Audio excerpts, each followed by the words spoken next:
नमस्कार, आप देख रहे हैं जेके स्टेट न्यूज़ और मैं हूं कुलदीप कुमार लाकी। आज मेरे साथ यहां पे बात करने के लिए मेरे साथ जुड़े हैं गुलाम हैदर कंपनी साहब, जो कि ब्लॉक प्रेसिडेंट हैं नेशनल कॉन्फ्रेंस काहरा के। तो कंपनी साहब, आपका स्वागत है जेके स्टेट न्यूज़ में।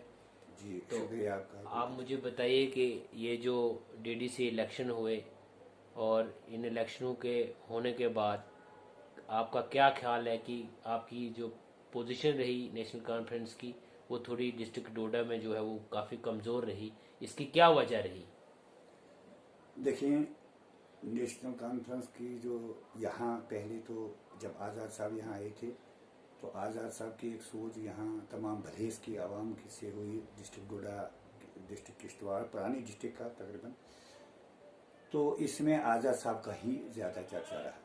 तो हम पहले से भी नेशनल कॉन्फ्रेंस थे, तो बाद में आज़ाद साहब का जब चर्चा बना तो आज़ाद साहब के जो काम थे अच्छे किए उन्होंने, तो उस पर हम। तो जब आज़ाद साहब इतना अच्छा काम करते थे, आप उन पर भरोसा करते थे, फिर आपको क्या ज़रूरत पड़ी कांग्रेस पार्टी को छोड़ने की और आपने नेशनल कॉन्फ्रेंस ज्वाइन कर दी? ठीक सर, उसमें एक वजह है कि आज़ाद साहब की जितनी भी हम तारीफ करें वो कम है। इसमें मैंने सुरई साहब का बहुत साथ दिया था, जैसे नाज साहब का दिया, सुरई साहब का दिया। बाद में सुरई साहब, क्योंकि मुझे लगा जब ईमानदारों को वो छोड़ने लगा और जो सीनियर जो है सीनियर वर्कर जो उसके थे उनको छोड़ने लगा और चापलूस के साथ जब सुरई साहब का बोलबाला रहा, तो मैंने उससे बेहतर है कि जैसे आज़ाद साहब ने कि ज़िंदगी के भर में जितना भी उसने काम किया बिना रिश्वतखोरी से किया, अच्छे किए, लोगों तक पहुंचाया, इसी तरह एक अदना समय एक प्रेसिडेंट रहा जो आवाम की खिदमत की और बेलूस की, न कोई रिश्वत ली न कोई खाई। तो उससे, क्योंकि आज जो दौर है। नहीं, जब आप आज़ाद साहब को इतना मानते हो, तो जब उन्होंने पार्टी नहीं छोड़ी, फिर आपको आज़ाद साहब के साथ जब चलना था, तो फिर आपने क्यों कांग्रेस पार्टी को छोड़ा? देखिए, उसी में कह रहा हूँ कि जब मैंने कहा कि जब मैंने इस पार्टी को छोड़ा तो फिर मैंने कहा मैं आज़ाद साहब से कुछ बात करूँ, तो मैं कर नहीं पाया और वहाँ पहुँच नहीं सका। और आज़ाद साहब ने, जब मैं ब्लॉक सदर बना था, तो आज़ाद साहब ने इसमें खुशी जताई थी कि हमारे गुलाम नदवानी साहब जो कहा कि कंपनी साहब से, कंपनी के नाम से हम माना जाते हैं, तो हम शुक्रिया उसका अदा करते। तो मैंने काम भी किया। तो बहरहाल। अच्छा, अब क्या कहेंगे आज़ाद साहब के बारे में? जब आप इतनी तारीफ करते हैं, तो अब तो आज़ाद साहब ने राज्यसभा मेंबर से भी रिटायर हो चुके हैं, तो उनके बारे में आपका क्या कहना है? देखें कुलदीप साहब, आज़ाद साहब 2 बार लोकसभा में रहे, मंत्री रहे, तो यहाँ की आवाम को कोई पता नहीं था एतला क्या होती है, क्या है इसमें, कौन सी मंत्री है, कौन है, इतला नशरियात का प्रोग्राम क्या है। तो आज़ाद साहब को जब ये ओहदा मिला तो इंशाअल्लाह भले इसके कोने तक भी पहुंचा, हमें पता लगा इंफॉर्मेशन वाले क्या होती है। साथ साथ में जब उसको सर दूसरा हेल्थ का उसका जो मिनिस्टर बने हेल्थ के, तो इंशाल्लाह वो स्कीमें आज़ाद साहब ने जो आज तक लागू की हैं वो चली हैं, गरीबों तक वो फायदा पहुंचा। हर एक जो भी आज़ाद साहब को मिनिस्ट्री मिली, तो आज़ाद साहब ने गरीब आवाम तक पूरा से पूरा उसको पहुंचाया और पूरा हक अदा उसने किया। जो आज भी चाचा बच्चा को सहूलियत मिली है, गाड़ियां हैं, दवाई है, सब जो गरीबों तक वो सहायता मिली है, वो आज़ाद साहब की देन से है।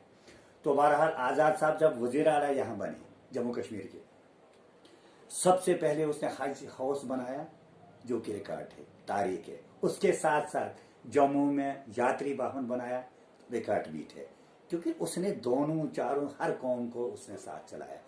उसको सियासत में उसकी जैसी सियासत उसने की, नंबर 1 में माना जाता है। वो हिंदुस्तान का एक हीरो, जिसको कोई भी शक नहीं है कि भाई हम ये हिंदू है, ये मुसलमान है, ये सिख है, ये ईसाई है। जैसे फारूक साहब का और शेख साहब अब्दुल्ला का एक बोल था कि हिंदू मुस्लिम सिख इत्तेहाद हमारा नारा है, इसी तरह आज़ाद साहब ने इसको पुकारा। आज़ाद साहब ने जितने भी काम किए, तो मैं कहता हूँ कि वो काबिल तारीफ है। डिस्ट्रिक्ट बनाए और उसमें हमें डेवलपमेंट आज होने लगी। नरेगा की स्कीमें पहले आज़ाद साहब ने यहाँ 3 डिस्ट्रिक्टों में लगाई, उसका आज लाभ मिलता है, फायदा मिलता है गरीब को, आवाम को। अरे, और उसने एक झगड़ा किया, वो हमें भी पता था कि एक राशन पर गरीब को राशन मिले, तो आज वो 1 रुपये केजी से या 2 रुपये केजी से गरीबों को मिलता है। ये सबसे बड़ा आज़ाद साहब का एक एक खुदा के सामने और भगवान के सामने एक अच्छी बात है। क्या ये आपकी बातों से इशारा लगता है कि यार कल आज़ाद साहब जम्मू कश्मीर में आते हैं तो कहीं आप फिर से पार्टी की तरफ, कांग्रेस पार्टी की तरफ रुझान तो नहीं करोगे?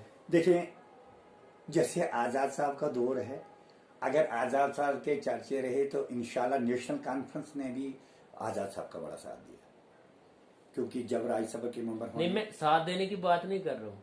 मैं कह रहा हूँ कि अगर आज़ाद साहब जम्मू कश्मीर में पार्टी की तरफ से अगर उनको यहाँ पे भेजा जाता है, अगर पार्टी की कमान दी जाती है, तो कहीं आप नेशनल कॉन्फ्रेंस के ब्लॉक प्रेसिडेंटी छोड़कर फिर से आज़ाद साहब के जाने के लिए तैयार हो? देखिए, आज़ाद साहब का आने का हमें अब अगर अल्लाह ताला उसको सलामती रखे, सलाहियत रखे, हम चाहते हैं कि वो सस्ता में आ जाए, क्योंकि उसके बनने का हमें बड़ा शौक है। क्योंकि वो नेक नीति से जो उसने काम किए, अस्पताल की बिल्डिंगें बनाई, रोड्स बनाए, मतलब अपने इलाके का, अपने रियासत जम्मू कश्मीर का और ऑल ओवर पूरे हिंदुस्तान की उसके अंदर सोच है, नेक सोच थी। तो आज़ाद साहब के यहाँ आने पर जब वो आज़ाद साहब देखेंगे तो फिर हम अपनी पार्टी से भी डिसीजन लेंगे। फिर आज़ाद साहब और नेशनल कॉन्फ्रेंस का उनके आपस में बहुत दोस्ती भी है, तो एक तरफ से दोस्ती भी है, तो वो आप फिर वो मशवरा करके फिर हम उसको देखेंगे क्या होगा आगे से, क्या होगा रद्द अमल। और मैंने मतलब आप नेशनल कॉन्फ्रेंस में रहकर खुश नहीं हो? देखिए, नेशनल कॉन्फ्रेंस में जब उन्होंने मुझे नेशनल कॉन्फ्रेंस का ब्लॉक सदर बनाया, कोई छोटी बात नहीं, बड़ी पार्टी ऐसी की तो मुझे ठीक नहीं लगा। मैंने बेलूस काम किया जब आज़ाद साहब के इलेक्शन आए, दोनों इलेक्शनों में मुस्तफ़ा साहब के साथ, सुरड़ी साहब के साथ और इसके जनाब नाज साहब के साथ मैं बार बार रहा उसके कैंपेन में, जो कि मेरी तकरीरें सब दुनिया को पसंद आई और कहने लगे कि हर जगह कहने लगे पहले कंपनी साहब तकरीर करें, ये दरियाफत अगर करेंगे आप मुस्तफ़ा साहब से भी करें। मैं उन लोगों को होते हैं फिर कहना पड़ता है। तो बहरहाल आज़ाद साहब की नेक नीति है, नेक ख्वाहिश है, उसने जहाँ भी काम, कोई भी काम किया नेक नीति से किया। डिस्ट्रिक्ट बनाए नेक नीति से बनाए, अस्पतालों की बिल्डिंगें बनाई नेक नीति से बनाई, अच्छा दवाई भेजी मुफ्त तो नेक नीति से दी। पर जो भी उसने हिंदुस्तान में जो भी रहकर उसने काम किए, तो मैंने कहा काबिल तारीफ है मेरी तरफ से, मेरी पार्टी की तरफ से और यहाँ के बलेस की आवाम की तरफ से और मेरे पूरे ब्लॉक कहरा की तरफ से, ब्लॉक सदर कहरा की तरफ से इन आवाम की हम शुक्रिया तहे दिल से खराज तासीन मैं जनाब गुलाम नबी आज़ाद साहब को करता हूँ। अब एक तरफ से अफसोस भी हुआ कि वो सस्ता से दूर होगी, दूसरी तरफ से खुशी भी है कि अच्छे काम 28 साल या 30 साल उसने हुकूमत में रहकर काम किए, तो कितनी भी तारीफ करें कम है। आखिर में क्या मैसेज रहेगा आपका? बस आखिर का मैसेज यही कि आज़ाद साहब को अल्लाह ताला सलाहियत बख्शे और वो किसी भी तरीके में सियासत में फिर अपना वो